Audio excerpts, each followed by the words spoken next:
What's up, everybody? This is your friendly social media doctor, Dr. Yared Vazquez, and today we're going to talk about 4 letters that are very near and dear to my heart. Those 4 letters are C.O.P.D. And I don't know about you guys, but anytime an illness involves abbreviating many words, it makes it sound scarier. But before we talk about COPD, we need to know how the lungs work. Let's simplify it this way. Think about the red blood cells as a car. Now that car needs to pick up its precious cargo from the fueling station. The lungs, once it picks up that precious cargo, the heart pumps out the blood filled with oxygen to the body to give us life. Now where does COPD strike in all this equation? Now the lungs, or the fueling station, have 2 phases, right? You breathe in and you breathe out. Simple enough, right?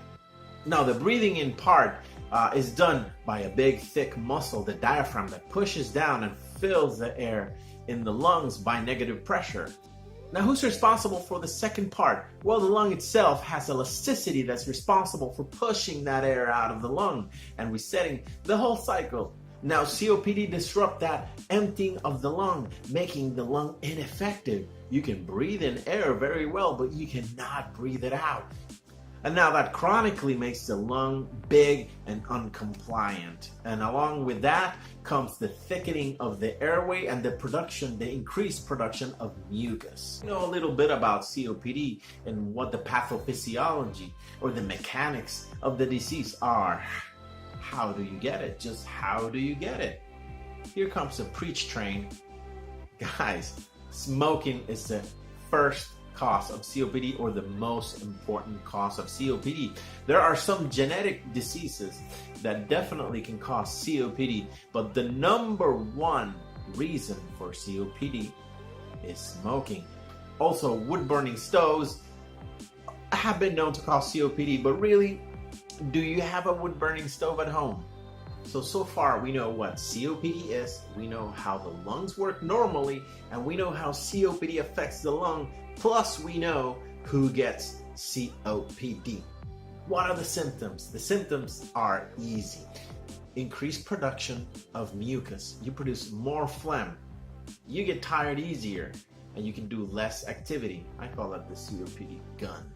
Now, how is COPD diagnosed? If your doctor suspects that you have COPD and you've told your doctor, hey doctor, I'm producing more sputum, I'm coughing a whole bunch, I'm getting tired easier, and I smoke a pack a day for the last 20 years. Your doctor's going to order a test called spirometry. Now spirometry will measure the size of your lungs, the volume of your lungs, and if it's increased, you have COPD. But don't be distressed. There's treatment for COPD. There's inhalers, there's steroids, there are antibiotics that you can take and improve COPD. Now, COPD has no cure. It's an chronic obstructive pulmonary disease, and it's going to get worse. But you can keep it under control, and you need to visit your internal medicine physician and your pulmonologist to have it under control. Stick around, follow my page, share the capsules, and we're going to bring a lot of health to you guys. We know that healthcare is changing a lot and not in a positive way, so we aim to bring that connection with the physician back again and make it the forefront of medicine, make it the most important part of medicine. Direct connection with the physician. What a beautiful thing. Keep you posted. Keep following me in my social media websites and share the post. Pretty soon we're going to start seeing patients through telemedicine, and I cannot wait. See you guys soon.